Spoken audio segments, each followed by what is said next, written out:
आता आपण राहतो महाराष्ट्रात. महाराष्ट्र म्हणलं की सण गोष्टी असतात. बरोबर. आणि प्रत्येक सणाचा एक पदार्थ फेवरेट असतो. म्हणजे पाडव्याला आपण पुरणपोळी खातो, संक्रांतीला गुळाची पोळी असते.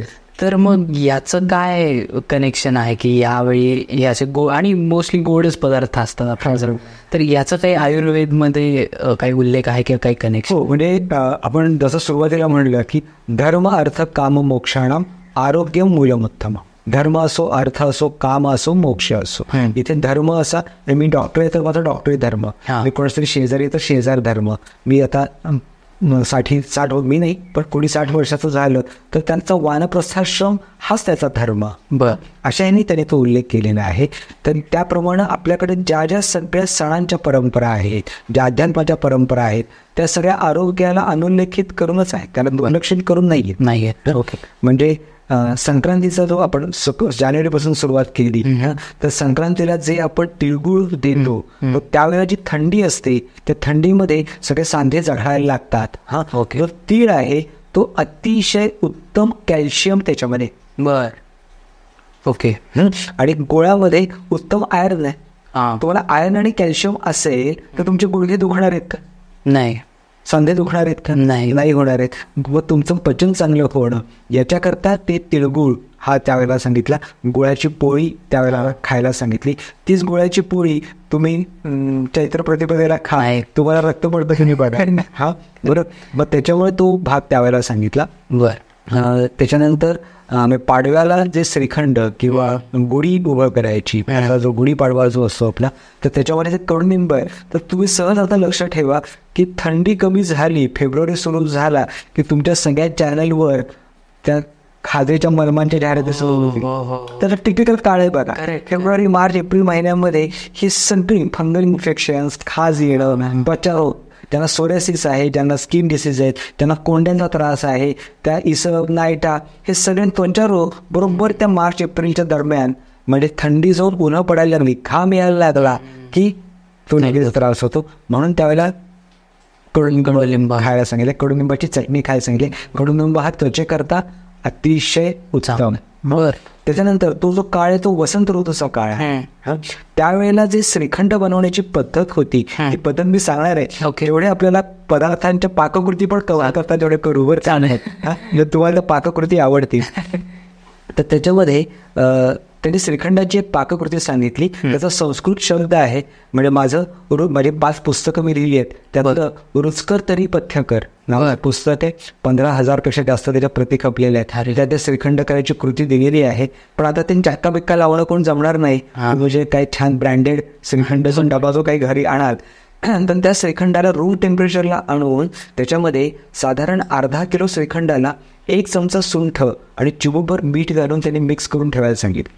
ओके. आणि त्याला भीमसेनी कापराचा एक मुगाच्या डाळी एवढा चुरा करून त्यात टाका असं सांगितलं. आता तुम्ही जर बघाल तर तो बरोबर काळ आहे सगळ्या पोलंड्सचा.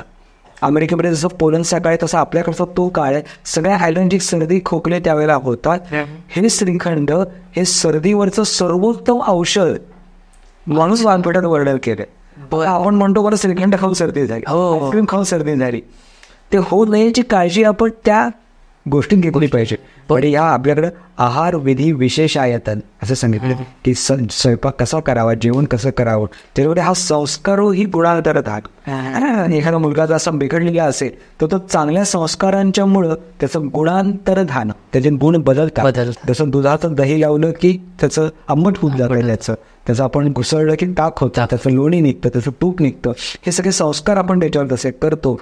तर तसं ह्या श्रीखंडावर जर संस्कार त्या सुंठ, मीठ, सैंधव आणि भीमसेनी कापराचा केला असेल तर ते सर्दीवरचं उत्तम औषध म्हणून सांगितलं. आणि म्हणून ते वसंत ऋतूत खायला सांगितलं. अच्छा, असं आहे. त्याच्यानंतर जो आपला चैत्र प्रतिपदा आहे ज्यावेळेला आपण पन्ह देतो म्हणजे उष्णतेच्या ह्याच्या वेळेला, पण त्यावेळेस सगळ्यांचं बघा ना, ते उष्णतेमुळं किंवा आजकाल ते फॅन लावल्यामुळे, AC लावल्यामुळं रात्री पाय वळतात, पायात गोळे येतात. पायात गोळे येतात म्हणून कैरीची डाळ सांगितली. आपल्याकडच्या प्रोटीननी कधीही युरिक ऍसिड वाढत नाही. ओके. गमत बघा मंडळी, त्याचं डिटेल सांगतो मी. पण त्यावेळेला कैरीची डाळ जी करायला सांगितली तर त्याच्यामध्ये जे काही थोडीशी मिरची, थोडा आंबट कैरीचा सगळा भाग आणि भिजवून फुगवून ती भरडलेली डाळ, बर, याच्यामुळे जे मसल्सला प्रोटीन मिळतात त्यांना पायात वाद येत नाही. अच्छा, तुम्ही करून बघा. ओके. त्या सणांच्या प्रमाणात तुम्ही करून बघा, त्याच्याप्रमाणे तुम्हाला ते सगळे दिसतील. त्यानंतर ज्या ऋतूंचा जो भाग सांगितला तर त्याच्यामध्ये ग्रीष्म ऋतू आणि वर्षा ऋतू याच्यामध्ये सगळ्यात कमी मेटाबॉलिझम होतं.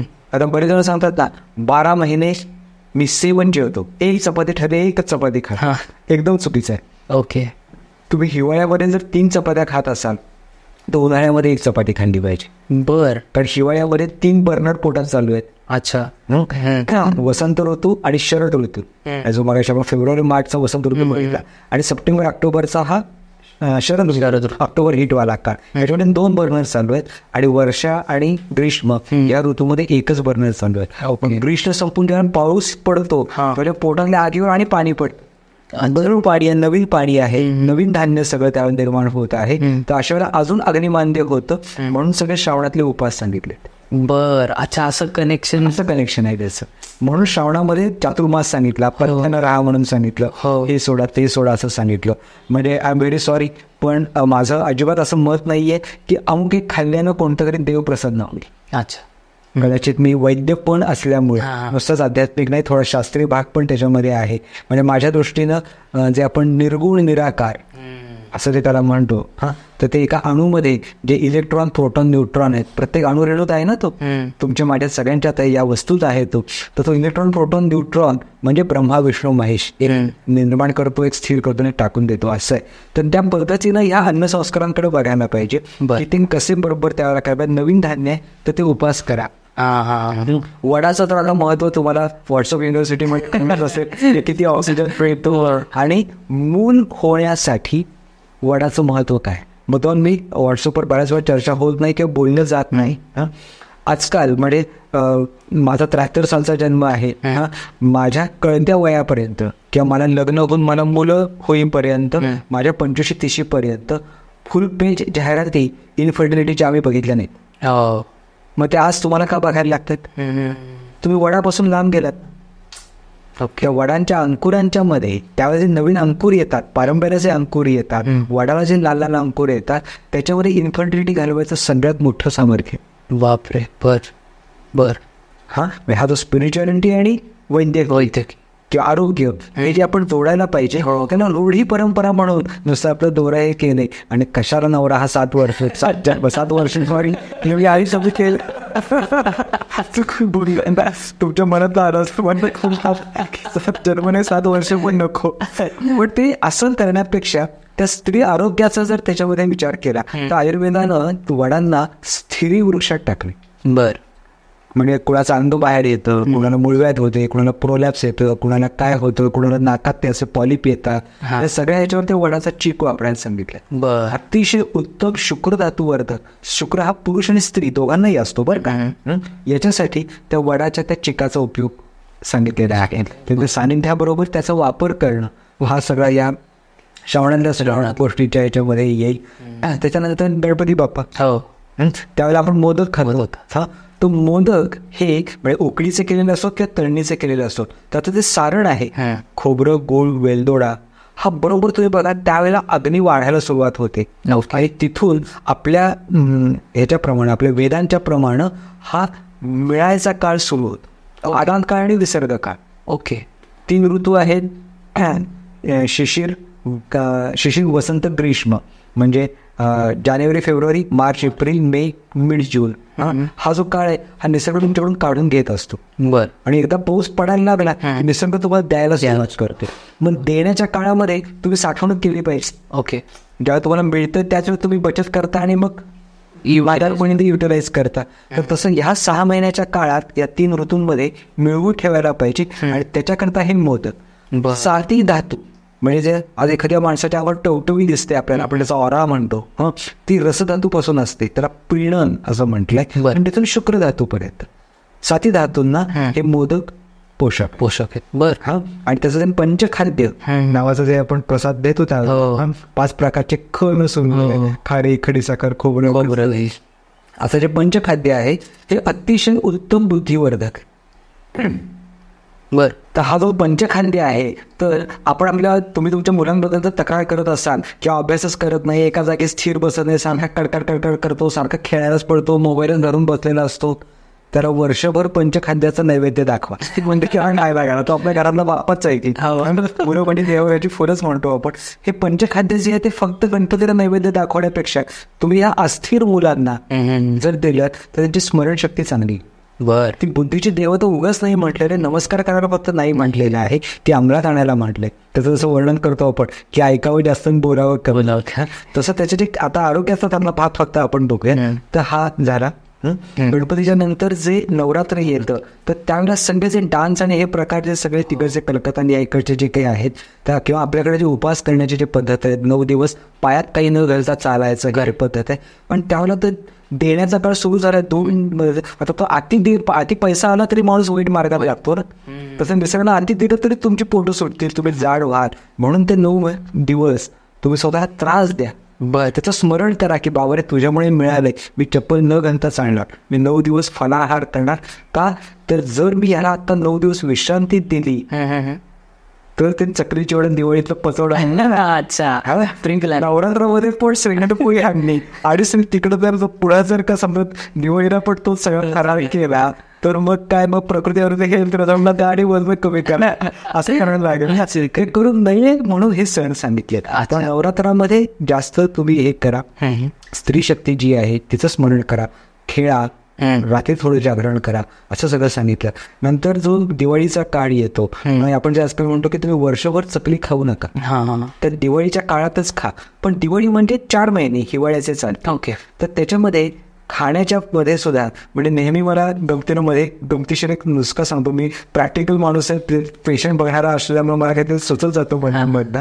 एका पेशंटने मला विचारलं की अहो आमच्या ह्यांना गेले 2 दिवस नुसतं उलट्या आणि जुलाबने हैराण केलंय, पाणी सुद्धा पोटात टिकत नाहीये, काय खायला देऊ त्यांना. अहो म्हणलं जरा विश्रांती घ्या, आधी आहे ते सगळं टाकून देऊया. जनरली डॉक्टरांच्याकडे गेल्यानंतर आपण काय खाऊ असं विचारतो, काय व्यायाम करू असं विचारतो तो नाही. आपल्याला ते शिकायचं आज की काय डॉक्टरला विचारलं पाहिजे. एक ग्राहक म्हणून सुद्धा आपण कस्टमर म्हणून जेव्हा डॉक्टरकडे जातो तर डॉक्टरकडनं आपण काय मिळवायचं हा भाग पण आज जाता जाता आपण शेवटी बघूयात. नंतर त्याच्यामध्ये हा हिवाळ्याच्या मध्ये खाण्याच्या बरोबरच दिवाळीमध्ये जे अभ्यंग स्नान आणि उठणं वापरायला सांगितलं आहे, तर त्यावेळेला सगळ्यांची त्वचा कोरडी पडते, आपण मॉइश्चरायझर आणतो. पण तिळाच्या तेलासारखं बेस्ट मॉइश्चरायझर नाही. बर. आणि उठण्यानं जे स्क्रब करतात तुम्ही, त्याला डेड सेल्स जाऊन हिवाळ्याच्या काळामध्ये तुमच्या नवीन नवीन पेशी जोर जोरात बनतायत. बर. ती पेटलेले अग्नी पोटात ते पीठ मेट्यापुढे तुमचं चालू आहे, सगळी त्वचा नवीन बनवून घ्या. ओके. सुंदर वर्षभर दिसा, ग्लो, काळपटपणा नाही, काही नाही. मग त्याच्यासाठी म्हणून तुम्हाला हे सांगितलं. बर. वयस्कर असाल, आता आमचं दिसण्याचं काही नाही बाबा त्वचेचं, पण गुडघे दुखतात, तर त्या तिळाच्या तेलानेच तुमचं कॅल्शियम ऍब्सॉर्प्शन होणार आहे, रिंगण बनणार आहे. आणि जेवढं तुम्ही उठणं लावाल तेवढं तिकडं सर्क्युलेशन वाढणार आहे. ओके. आणि म्हणून अभ्यंग स्नान आणि उठणं हे 4 महिने करायला पाहिजे. दिवाळी आपली करा म्हणून सांगितलं. आणि तसंच हे जे तळलेले पदार्थ आहेत सगळे ते त्या काळात सांगितले. मगाशी मी चैत्र महिन्यातल्या आपल्या सगळ्या हळदी कुंकू ह्याच्यावर बोलताना जी कैरीची डाळ सांगितली, त्यात आजकाल युरिक ऍसिड वाढलं, मला डाऊट झालाय, मी सगळे प्रोटीन बंद केले.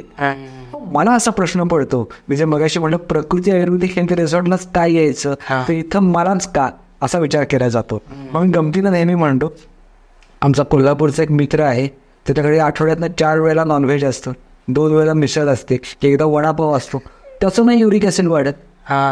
मग आम्ही डाळी सुद्धा, आम्ही तर नॉनव्हेज खात नाही, आम्ही नुसत्या डाळी खायच्या, मग तरी सुद्धा आम्हाला युरिक ऍसिड का? त्यामुळे खायचं पथ्य पाळण्यापेक्षा मला प्रोटीन पचवता यायला पाहिजे. बर. हा विचार करा.